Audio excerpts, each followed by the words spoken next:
Halo semua, nama gue Cesar dan selamat datang kembali di kanal YouTube gue. Hal yang teman-teman harus tahu itu adalah gue suka banget yang namanya bereksperimen gitu. Gue memasukkan diri gue ke dalam situasi yang gue nggak pernah lakukan sebelumnya.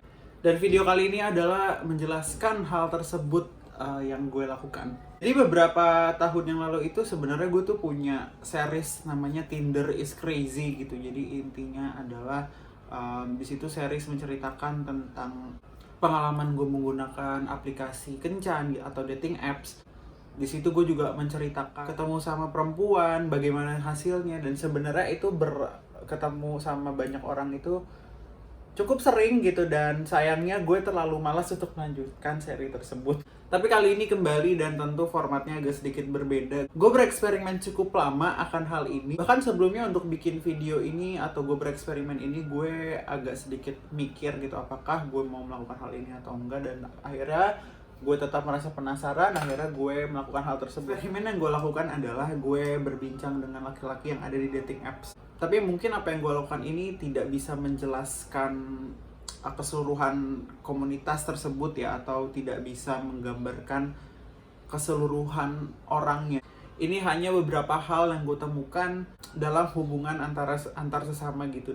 Gue mencoba untuk mencari perspektif baru gitu. Jadi gue ngajak ngobrol secara acak semua orang, gue swipe kanan gitu, dan ternyata match gue di Tinder itu bisa sampai 700 gitu. Banyak banget perbincangan yang terjadi di situ, walaupun gue tidak pernah memutuskan untuk ketemu sama orangnya langsung. Tapi narasumber gue ini cukup membantu untuk gue mendapatkan apa yang gue perlukan dalam eksperimen ini. Dalam hal ini tentunya gue akan menjaga privasi orang-orang ini gitu, karena niat gue dari awal hanyalah mencari perspektif baru gitu, untuk mempelajari hal yang nggak pernah gue tahu tanpa harus mengorbankan privasi mereka atau memaksa melelakkan mereka. Jadi gue nggak akan nunjukin pesan-pesan gue terhadap orang-orang yang pernah gue ajak ngobrol di dalam aplikasi kencan ini gitu. Jadi ya ini hanya cerita apa saja yang gue temukan selama gue berbicara dengan laki-laki yang ada di dating apps. Hal yang gue temukan pertama kali dalam hubungan sesama ini adalah seks berpengaruh besar dalam hubungan mereka. Kenapa gue mengeluarkan pernyataan seperti itu gitu? Karena setiap gue berbalas pesan dengan orang-orang ini gitu, berbalas pesan dengan banyak laki-laki yang ada di dating apps gitu, pertanyaan yang selalu muncul buat gue, atau pertanyaan yang selalu mereka tanyakan ke gue adalah posisi. Dalam arti posisi adalah peran apa yang gue ambil. Satu hal yang gue pahami dalam hubungan ini adalah adanya yang namanya peran atas, bawah, atau biasanya mungkin kalian lebih mengenal dengan istilah top atau bottom gitu. Gue pribadi agak sedikit aneh mengucapkan itu, jadi gue akan mengucapkannya sebagai pendonor dan didonor. Nah, pertanyaan ini selalu dilontarkan kepada gue, dan gue yang nggak punya pengalaman akan hal itu pasti selalu bingung untuk menjawabnya. Tapi ternyata ini berhubungan dengan posisi kalau mereka melakukan hubungan intim. Selain dari pertanyaan yang seperti itu sering dilontarkan kepada gue gitu, banyak juga biodata atau profil mereka selalu menuliskan peran apa yang mereka dalami, atau apa peran mereka dalam hubungan tersebut, dan itu biasanya banyak juga ditulis di dalam profilnya mereka. Hal yang gue temukan ketika gue berbincang dengan banyak orang, ketika kalian memiliki peran yang sama gitu, biasanya hubungannya ini tidak akan bekerja dengan baik gitu, atau pada akhirnya mereka tidak akan jadi kencan, atau tidak jadi ketemu, atau mungkin ada yang juga jadi berteman gitu. Tapi pada akhirnya gue melihat ternyata hubungan intim ini, hubungan seks ini berpengaruh besar dalam hubungan tersebut. Dan gue juga sempat bertanya sama teman gue yang kebetulan memang menjalani hubungan gitu dengan sesamanya gitu. Gue bertanya kepada beliau menjawab pertanyaan gue. Tentu gue bertanya dengan dengan sopan gitu ya, tidak menghina atau apapun itu gitu. Ketika gue bertanya tentang masalah hubungan atau tentang peran yang mereka punya masing-masing gitu, beliau menjawab, gue nggak tahu ya, ini tidak mewakili semua orang, tentu ini mungkin hanya pandangan teman gue sendiri. Dia bilang ketika mereka tahu perannya apa, itu akan menentukan perlakuan mereka terhadap satu dan yang lainnya. Di sini gue agak sedikit bingung gitu, kenapa seperti itu gitu. Jadi pada akhirnya gue melihat peran ini merupakan suatu hal yang bisa kita lihat sebagai mana yang lebih dominan dalam hubungan tersebut gitu. Terjadi perpindahan kekuatan ibaratnya gitu loh, atau power shifting gitu. Kalian bisa melihat hal ini gitu dalam hubungan yang gue sebutkan tadi berdasarkan perannya mereka. Hal kedua yang gue temukan adalah insekuritas tinggi. Maksudnya insekuritas tinggi bagaimana ternyata di komunitas ini tingkat insekuritasnya itu jauh lebih tinggi ketimbang hubungan yang heteroseksual. Karena banyak hal-hal yang mereka khawatirkan gitu. Banyak hal yang mereka khawatirkan mengenai penampilannya mereka. Atau bagaimana cara mereka bersikap. Mungkin hal ini juga terjadi di dalam hubungan heteroseksual gitu. Tapi gue melihat tingkat insekuritas di kalangan ini jauh lebih tinggi gitu, dalam arti karena gue sering ngeliat di profilnya mereka dengan tulisan don't expect too much, mendeskripsikan tubuh mereka itu seperti apa gitu kan, jelaskan hal-hal spesifik mengenai penampilan mereka gitu, dan berharap untuk tidak terlalu berharap tinggi kalau akhirnya memutuskan untuk bertemu.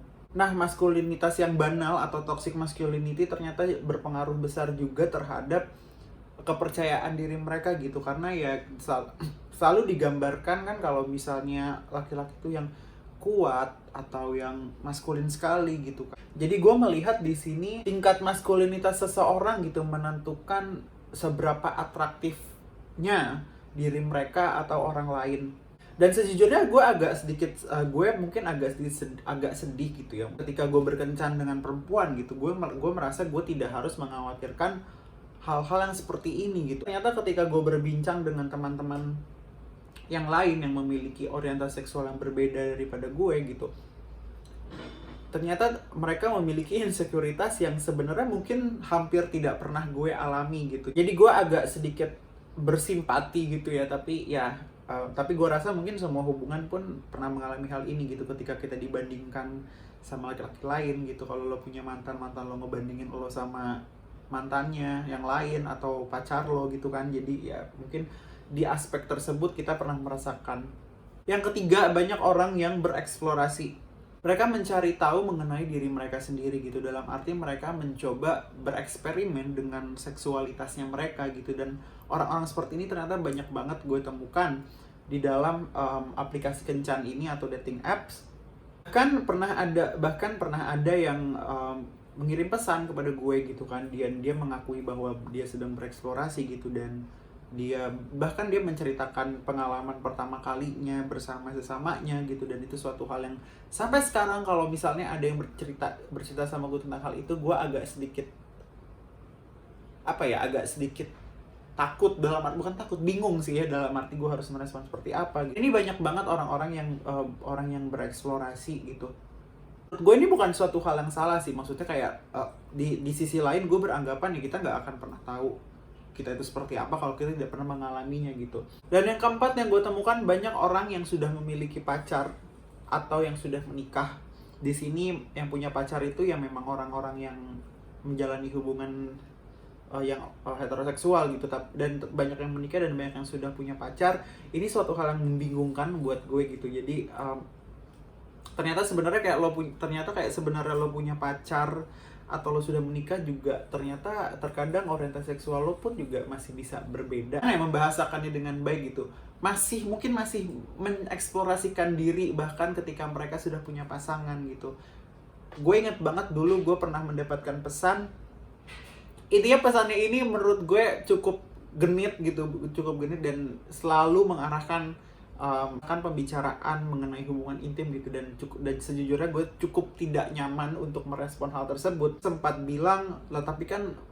sempat bilang kepada dia bahwa kan udah punya pacar gitu, lo kenapa masih berkeliaran di aplikasi kencan ini? Dan katanya dia, ini suatu hal yang bikin gue kaget dan agak shock, dia beranggapan ya kalau bisa sama sesama dianggapnya nggak selingkuh lah. Dan ini suatu hal yang menurut gue cukup menyeramkan, karena kayaknya nggak perlu gue jelaskan kenapa ini cukup menyeramkan. Ini gue berasumsikan jadi ya memang mungkin orang-orang ini punya pacar antara mereka bereksplorasi, atau orang-orang yang sudah menikah ini yang mungkin memang menutupi mereka itu seperti apa gitu, atau mungkin memang mereka suka dengan keduanya atau bagaimana, ya kita nggak pernah tahu gitu. Tapi yang jelas banyak orang-orang yang memang sudah memiliki pasangan tapi masih mencoba bereksplorasi di aplikasi kencan ini. Pembicaraan mengenai hubungan intim ini gue selalu ketemu dengan orang yang seperti itu gitu.